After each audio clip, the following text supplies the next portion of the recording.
next, we'll talk about the executive branch.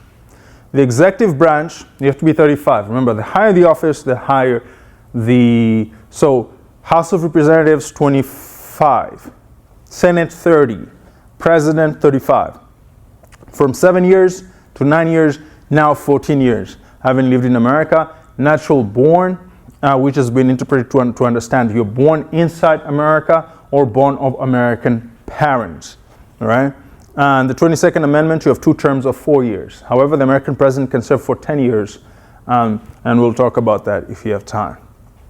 Now, the President of the United States, how is he chosen? It's quite interesting that no matter the years and the semesters, most Americans don't know how their president is chosen.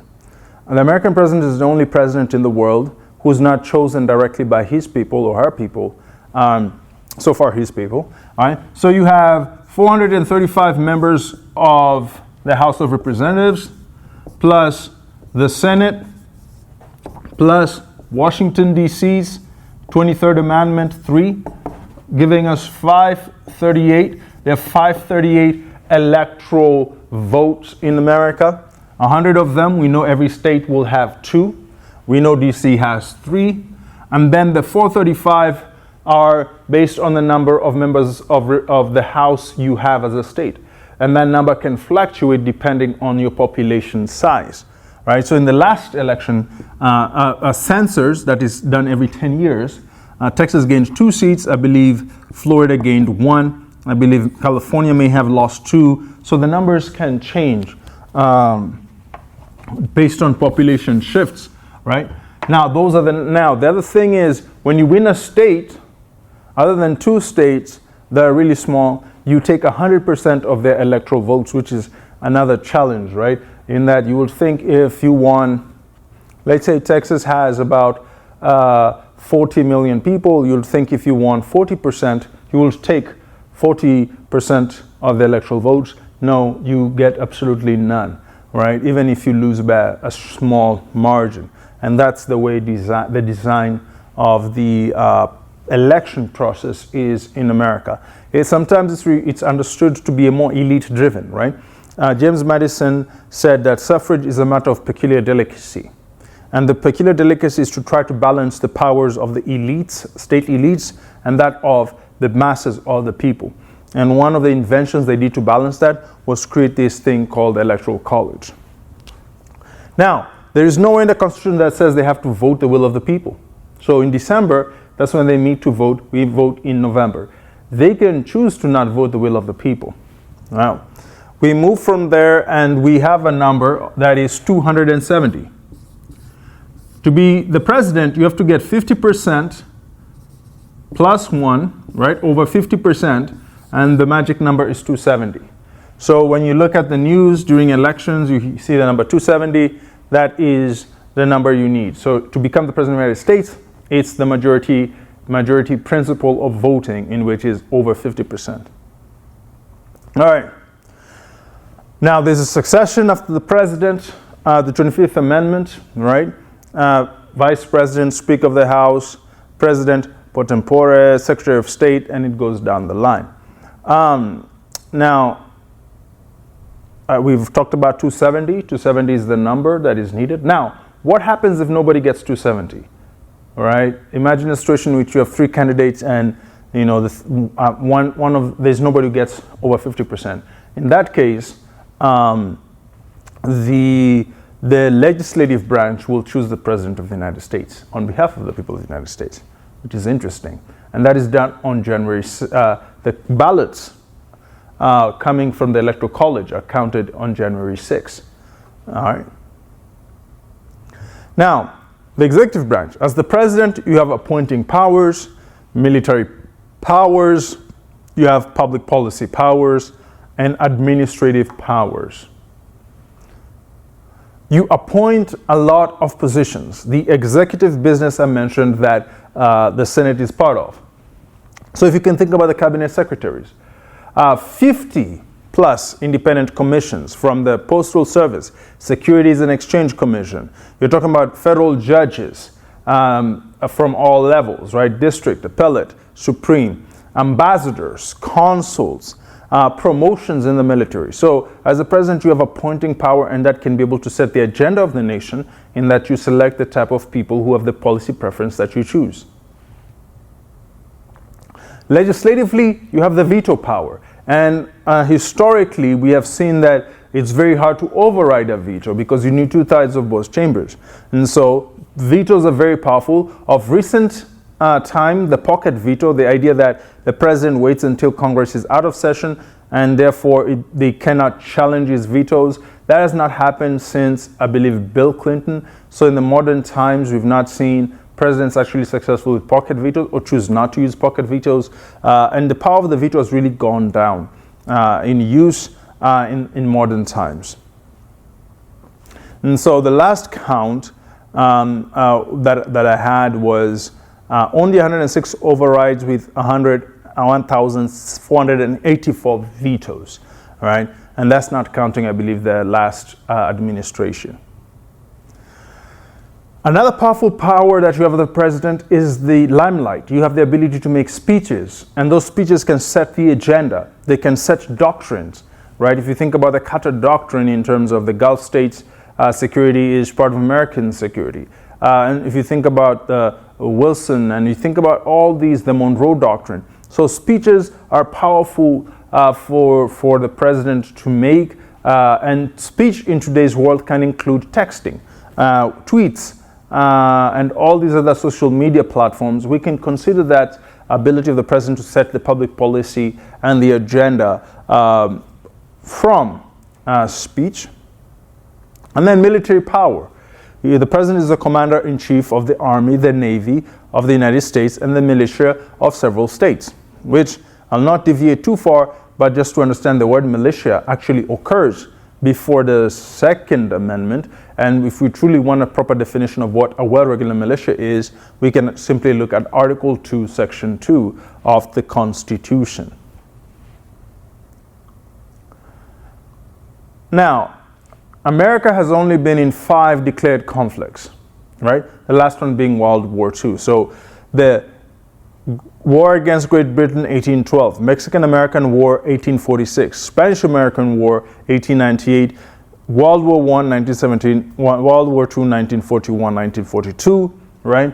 And so, but those are not the only wars, right? Those are not the only wars America has been in. So America has been in hundreds of use of force. Or wars, right? Vietnam, if you think about, right? So you can get an approval from Congress to go in further engagement, but we've not really had a full declaration of war. Now, there's the 1973 War Powers Act, which has come of light recently, especially with the challenges and conflicts going on in Iran. What we find is that the presidents, the War Powers Act gives the power of declaration and further conflict in the hands of the legislative branch. So what presidents have done, the presidents have become very creative in finding reasons to engage. So you ask, how did America go into Venezuela and use force to take their president? Well, by arguing that he was the head of a drug cartel, and that therefore we are going after drug cartel issues. If you talk about Reagan going to Grenada, he said that he was invited by the Lebanese government. If you ask about Obama with Libya, he will say it was a humanitarian. So all these American leaders use force and conflict and look for legal reasons by which they do these small incursions, but we are seeing definitely that power expand on how much force or use of force an American president can do or engage in without congressional approval or authorization. Right, so Congress can authorize. So for example, one authorization was the War on Terror. So War on Terror, we go in Afghanistan, 2001. Then later on, it's expanded to Iraq, which had nothing to do with the original issue. But this idea of authorization and the president's taking advantage of the opportunity. So we said he had weapons of mass destruction. Later on, we argued he didn't have weapons of mass destruction, but it was too late. Gaddafi, 2011. Obama ends the Iraq War. Trump makes a deal with the Taliban. he reduces the troop sizes. Biden inherits that deal. Then we end the war in Afghanistan. It ended up quite ugly. We left a lot of people who had helped us behind. And so, when we talk about a republic, where leadership change occurs over and over again. So throughout all these 20 years of war, China has had very much the same leadership. Russia has had the same leadership. So in most countries, they can handle conflicts and wars probably much better because they have the same administration and the same leaders managing the war. While in a republic like ours, you have different leaders with different policy desires and interests, and therefore war can be very costly. The policies continuously change. It becomes confusing even to the military. And so short wars are much more preferred, or short engagements of conflict, than some of these long-term engagements of conflicts in a republic. Now, what else can the president do, and what other powers does the president have?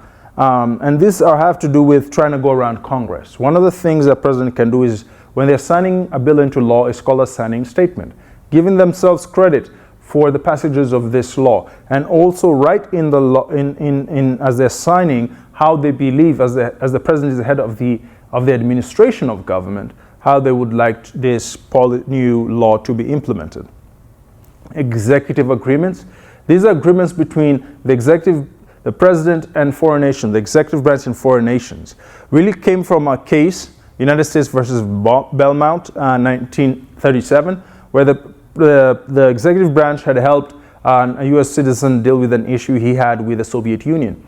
And now they resolved the issue, but Congress came back later and said, how did you engage a foreign nation without consulting us?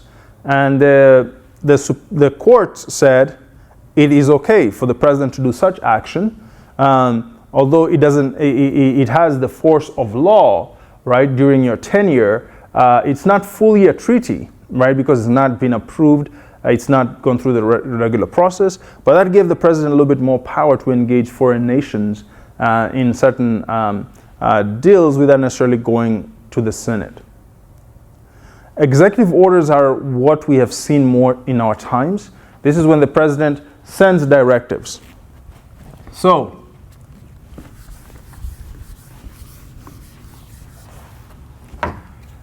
the president, the executive branch, right?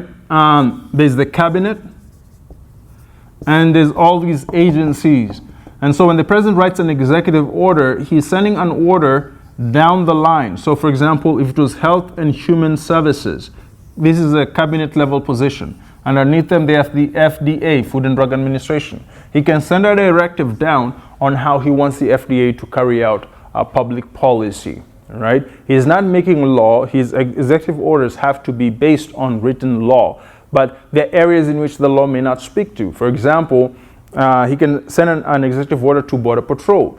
Well, the law doesn't specify whether asylum seekers should wait on this side of the border or that side of the border, right? So he can write as the head of the administration and how he wants things to be done.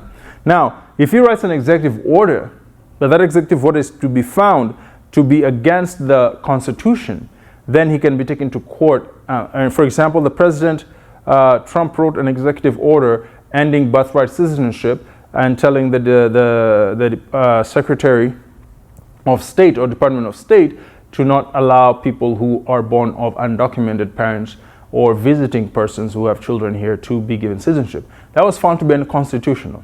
Now, it has made its way to the Supreme Court, and we'll see what the Supreme Court argues otherwise. All right, so, and that is a summary of the executive branch.